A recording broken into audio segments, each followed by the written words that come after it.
Good morning, everybody, and welcome to Behavior Bites Tidbits. I'm Carolina. I'm here with Paige. We are both from the inclusion team, and today's topic of the day is going to be classroom jobs and household chores. It's a topic we really love, so let's Mhm. get right into it. Awesome. So when we think about classroom jobs or even chores at home, what is some of the biggest things that call out to you, Catalina? Well, some of the benefits I think are that they foster responsibility, it boosts confidence, it encourages teamwork. But my favorite part is that it kind of builds that classroom family as well as Mhm. at home. It helps incorporate everybody in the process of taking care of the home and creating that community.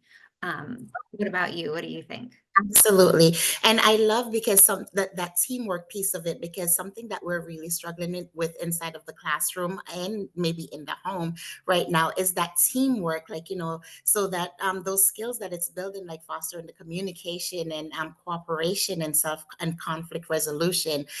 Also learning self-efficacy. I think that it's a great way to build that self-importance that they have, that I'm an important part cog in my community, my classroom community, and at home as well.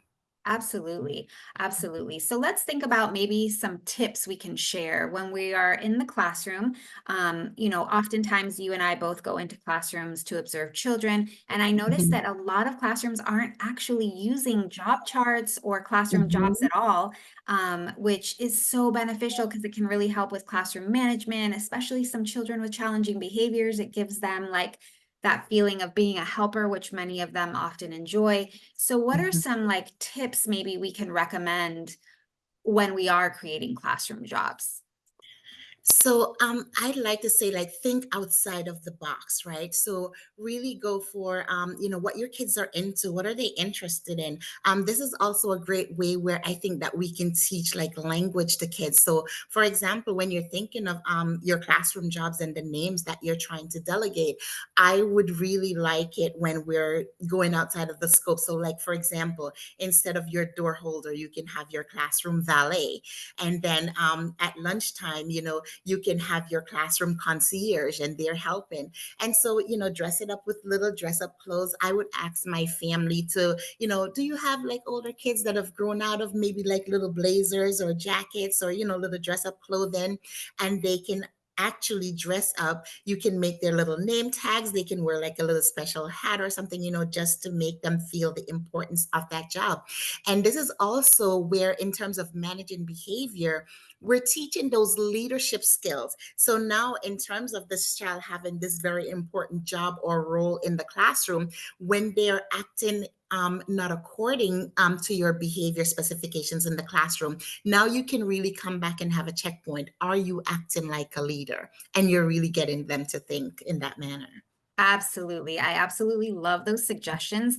I know Mhm. that in my class, when I had classroom jobs, I called the weather helper, the meteorologist. So it does, it introduces vocabulary, and anytime you can get them to wear a special hat or a special jacket, like you mentioned, really gets them excited about doing their job. So we want to also consider things like creating a nice job chart, right? A visual that the children can see that shows what the job chart, what the job that they're going to be doing looks like. Yes, thank you, Paige, for showing that. So Absolutely. here you can see a couple of examples. There's the helping hands. It's got the visual of what the job looks like. So it's a child wearing maybe the outfit of the meteorologist or whatever it is that they're doing. And then it's got their little popsicle stick with their picture on it so they know which job is theirs. I love the middle one here. It's a wheel, so everybody's name is on the wheel and the job is listed there. There's a little visual, and then this way you can kind of alternate jobs. But it's really important to have a visual job chart that the children can see. You want to make sure that you're deciding and thinking to yourself, okay, how am I doing these jobs? How am I introducing the jobs? I always recommend introducing them at circle time, where you can model for the children what the job is going to look like.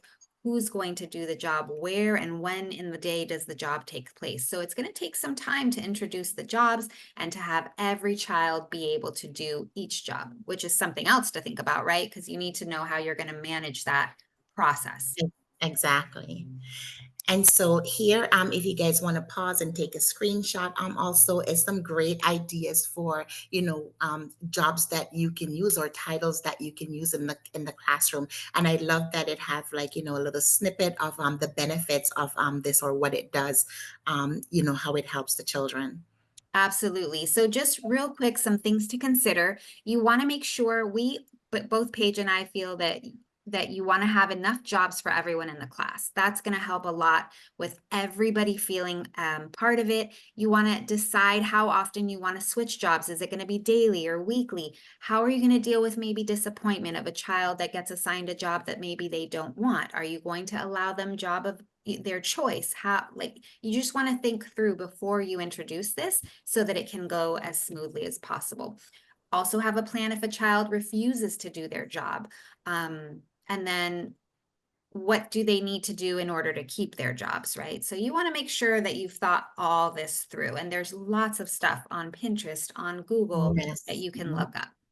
Absolutely. And one of the things that I used to do in my classroom, as you're talking about this, Catalina, I remember, is that I love Alice in Wonderland. I'm a big Disney movie buff. But there's one part in it where they're singing the song, clean cup, move down. So that was kind of my way that, I'm letting the children know that every day we're gonna get to rotate job. And it was difficult in the beginning because they didn't understand, but when we did it repetitively, so every day they were responsible for moving their own job, their own clips to the different job. And so as they were doing this, they were moving it, new day, new job, move down, move down, move down. And so it was like a fun kind of way for them to get to Yeah. rotate and learning about taking turns as well. Yes, anytime you can incorporate a catchy song too is Mhm. gonna really help. So bringing that idea into the household, we want to talk about the benefits briefly of household chores, right? So just as much as we want children to be helpers at school, we want to incorporate them as well in the home. So actually, Paige, Harvard did a study, a 75-year study on the connection between chores and success later in life. And they actually found that children who had